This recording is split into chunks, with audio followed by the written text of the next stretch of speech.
শুভ শুভ দিন, শুভ দিন, এমপির জন্মদিন। আজকের এই এমটিভির প্রতিষ্ঠা বার্ষিকীতে এমটিভিকে আমরা পেয়েছি বন্ধু হিসাবে, রূপগঞ্জের প্রত্যেকটা সাংবাদিকদেরকে আমরা পেয়েছি বন্ধু হিসাবে। এমটিভির সাংবাদিক যারা ছিলেন, আমরা যখনই এমটিভিকে কখনো কল করেছি, এমটিভির সাংবাদিক আমাদের রূপগঞ্জের আওয়ামী লীগের নেতৃবৃন্দদের কাছে নির্যাতিত হয়েছে। এনটিভি পরিবারের প্রধান জনাব মোসাদ্দেক আলী ফালু, উনি আমাদের সাবেক প্রধানমন্ত্রীর সাথে দীর্ঘ সময় কাজ করেছেন। উনি একজন দক্ষ প্রশাসক, একজন ভালো মানুষ।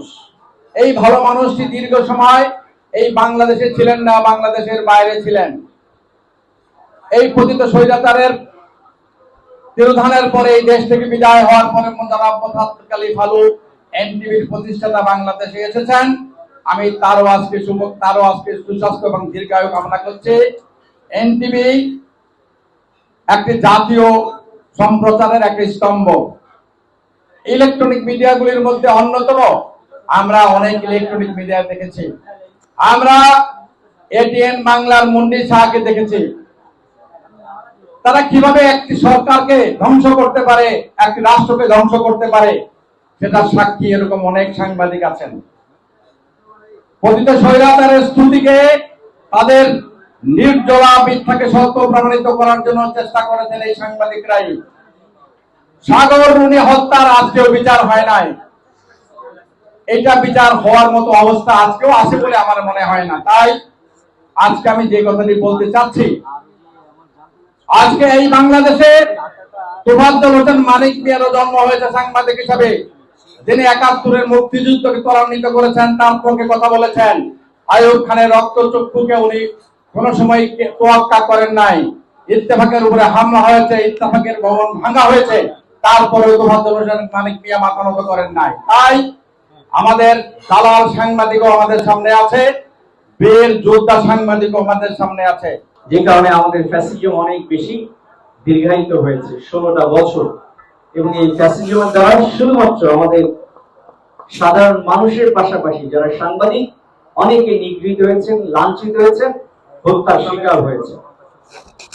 এখন যদি করতে হবে আমাদের সবাইকে আবার যাতে ফ্যাসিজম ফিরে না আসে, এই জন্য ঐক্যবদ্ধ থাকা, ব্যক্তি স্বার্থের জন্য কারো দাসত্ব গ্রহণ না করা। এনটিভি পরিবারের পক্ষ থেকে শুভেচ্ছা ও অভিনন্দন। আমি একটি কথাই বলতে চাই, আমাদের শাকিল সাহেব ছোট ভাই, উনি অত্যন্ত পরিশ্রমী একজন সাংবাদিক। ওনার জন্য সবাই দোয়া করবেন, আর আমাদেরকেও নিউজ দিয়ে সবাই সহযোগিতা করবে। আমরা সবাই মিলেমিশে একসাথে কাজ করব এবং আমাদের রূপগঞ্জটাকে সকল প্রকার দখলমুক্ত, অন্যায়, সন্ত্রাস, রাজধানী মুক্ত করব। তার মধ্যে আমি আপনাদের কাছে, আপনাদের সহযোগিতা আমরা রেখে আমাদের সিকিউরিটি তো আমাদের নিজেরা দিতে হয়। পুলিশ তো আমাদের সাথে থাকে না, নেতৃবৃন্দ আমাদের সাথে থাকে না, কিন্তু আপনারা আমাদেরকে বলে যান যে আমরা আমাদের এই মাদক সন্ত্রাস দুর্নীতির বিরুদ্ধে আমরা পালন করার জন্য। সাংবাদিক ভাই এবং প্রশাসনের ভাইদেরকে আমরা জাতির বিবেক হিসাবে আমরা গণ্য করি। আপনাদের মাধ্যমে ভবিষ্যৎ স্বনির্ভর বাংলাদেশ প্রতিষ্ঠা বার্ষিকী, আমি একটি বিষয় শুধু এনটিভির বিষয়ে বলতে চাই যে আমার পরিবার, আমার পিতামাতা এবং আমার পরিবার গত 23 বছর ধরে কিন্তু বাংলাদেশের প্রেক্ষাপট এনটিভির চোখ দিয়ে দেখছে। মানে হচ্ছে 23 বছর আমরা আসলে এনটিভির খুব একনিষ্ঠ দর্শক, এবং এই 23 বছরে কেন এনটিভির এত দর্শক এবং শ্রোতা আছে, সেটার পিছনে কারণ হচ্ছে এনটিভির বস্তুনিষ্ঠতা। এনটিভির কথা বলতে গেলে আমাদের এই বিগত দিনের আন্দোলন সংগ্রামের কথা মনে পড়ে। আমরা যখন আন্দোলন সংগ্রাম করতে যেতাম, তখন এনটিভিকে ফোন করলে আমাদের পাশে এসে দাঁড়িয়েছিল। সেজন্য আমরা আমাদের বিএনপির পক্ষ থেকে এনটিভিকে ধন্যবাদ জানাই। আমরা ধন্যবাদ জানাতে চাই রূপগঞ্জের সাংবাদিক ভাইদেরকে। আজকে এনটিভির 23তম প্রতিষ্ঠা বার্ষিকী। এই প্রতিষ্ঠা বার্ষিকীতে এনটিভির জন্য আগামী দিনের শুভকামনা জানাই। এবং এর সাথে আমি বলতে চাই, আমরা বিগত দিনে রাজনীতি করতে গিয়ে আমরা এনটিভিকে খুব কাছে পেয়েছি। যখন দেশনেত্রী বেগম খালেদা জিয়া বাড়ি থেকে উচ্ছেদ করা হলো, ক্যান্টনমেন্টের বাড়ি থেকে, তখন অনেক টিভি ক্যামেরার সাংবাদিকদেরকে অনুরোধ করে আমাদের এই প্রোগ্রাম কাভার, বিক্ষোভ সমাবেশের প্রোগ্রাম কাভার করতে পারি নাই। কিন্তু এনটিভি আমাদেরকে সেই কাভারেজ করেছে। এনটিভির যিনি প্রতিষ্ঠাতা উনি আমার শ্রদ্ধা বড় ভাই, ভালো ভাই, উনি আমাকে অত্যন্ত স্নেহ করেন। এবং এনটিভির যিনি ডাইরেক্টর লুসুর বাদল, উনি সম্পর্কে মামা হয়। আমি বিগত দিনে প্রায় 10টি বছর ওরা বাইরে ছিলাম, দেশের বাইরে এফিসি সরকারের কারণে। আমরা তাদের পরিবারের দোয়া করি তারা যেন এনটিভি কে এগিয়ে নিয়ে যায়। আপনাদের হাত দিয়ে এনটিভি কে এগিয়ে নেওয়ার জন্য যারা কাজ করছে সবার প্রতি আমার শুভেচ্ছা। আমরা সকল সময় দুঃসময়, বিশেষ করে দুঃসময়ে আমরা যে সাপোর্ট পেয়েছি, অন্যান্য সাংবাদিকরা চেষ্টা করেও আমাদের সেই থানা পুলিশের পক্ষ থেকে, বাংলাদেশ পুলিশের পক্ষ থেকে এনটিভি যে সাংবাদিকতার মান বজায় রেখে অতীতে দায়িত্ব পালন করেছে, ভবিষ্যতেও এই সাংবাদিকতার মান বজায় রেখে বস্তুনিষ্ঠ সংবাদ পরিবেশনের মাধ্যমে দেশ ও জাতি গঠনে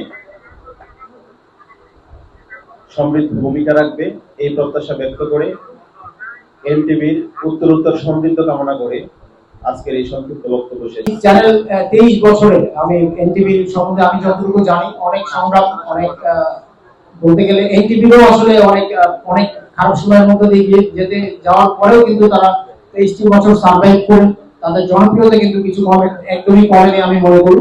এখনো বিশাল জনপ্রিয়তা নিয়ে তারা কাজ করছে। এনটিভির প্রতি আমার আহ্বান থাকবে, অতীতে যেভাবে আপনারা বস্তুনিষ্ঠ সংবাদ প্রসার করেছেন আমাদের জাতির সামনে, ভবিষ্যতেও ঠিক একইভাবে জাতির সামনে বস্তুনিষ্ঠ সংবাদ পরিবেশন করবেন। যেটা যে এই টেলিভিশনটি কারো রক্তচক্ষু উপেক্ষা না করে সঠিক সংবাদটি পরিবেশন করেছে। এখন সূর্যের মুখ দেখেছে, তো এই পরিবারের প্রতি শুভকামনা থাকলো, এনটিভির প্রতি শুভকামনা থাকলো। আর ছোট ভাই শাকিল, তাকে বলা হচ্ছে যে আসলে বয়স্ক, এটা কিন্তু সত্য কথা যে তার বয়সটা এত বেশি হয়নি। আসলে অভিজ্ঞতার বিষয়টা এরকম যে যারা জানে, যারা পারে, তারা অল্পতেই পারে, অল্প সময়েই পারে। সেটা শাকিল দেখিয়ে দিয়েছে যে সে অল্প সময়ে আলোকিত হয়েছে রূপগঞ্জের মানুষের কাছে, রূপগঞ্জের প্রশাসনের কাছে, রূপগঞ্জের নেতৃবৃন্দের কাছে, রূপগঞ্জের সাধারণ মানুষের কাছে। তো তার জন্য শুভকামনা এই ছোট ভাইটির জন্য। তার পত্রিকার সাথে কোন টেলিভিশন নিউজ করতে আসে নাই, তখন এনটিভি সরাসরি আমার বাড়ির এই বাঁধ জুড়ে গেলি দেখা টেলিভিশনে দেখাইছে। গুন্ডা বাহিনী দিয়ে আমাদেরকে বিভিন্ন জায়গায় অত্যাচার করছে, তখন কোন টেলিভিশন ক্যামেরা আসতে সাহস পায় নাই। একমাত্র এনটিভি আমাদেরকে সাপোর্ট দিয়েছে। আজকে আমরা এনটিভির পাশে, এই জন্যই আমরা থাকতেছি। এনটিভি কে সাপোর্ট আমাদেরকে দেয়, আমরা এনটিভি কে দিব। এনটিভি এমন নিউজ করছে যে নিউজ দেখে আমার মনে আছে তৎকালীন সময় কাজী মনির সাহেব প্রতিটা গণসংযোগে আমাকে নিয়ে দানের শীষের করে মেয়র নির্বাচনের জন্য সংযোগ করছে। আমার এইগুলো দেখে বেগম খালেদা জিয়া কাজী মনিরকে নিউজ দেখে ধন্যবাদ জানাইছে, বলছিল যে আমি তোমার এলাকায় এই যে গণমাধ্যম বাংলাদেশের মানুষের হৃদয়কে ছুঁয়ে গেছে, যে গণমাধ্যম বিগত দিনে মানবাধিকার নিয়ে মানুষের অধিকার আদায়ের লক্ষ্যে কাজ করেছে, এবং আমাদের নেতৃবৃন্দ এখানে বলে গিয়েছেন যে তারা কিভাবে দুর্দিনে আমাদের পাশে সহযোদ্ধা হিসাবে থেকে গণমানুষের পক্ষের একটি গণমাধ্যম এবং গণমানুষ নিয়ে তারা মানুষের অধিকার আদায়ের লক্ষ্যে যে কাজ করে যাচ্ছে, তাদের উত্তরোত্তর সমৃদ্ধ কামনা করি।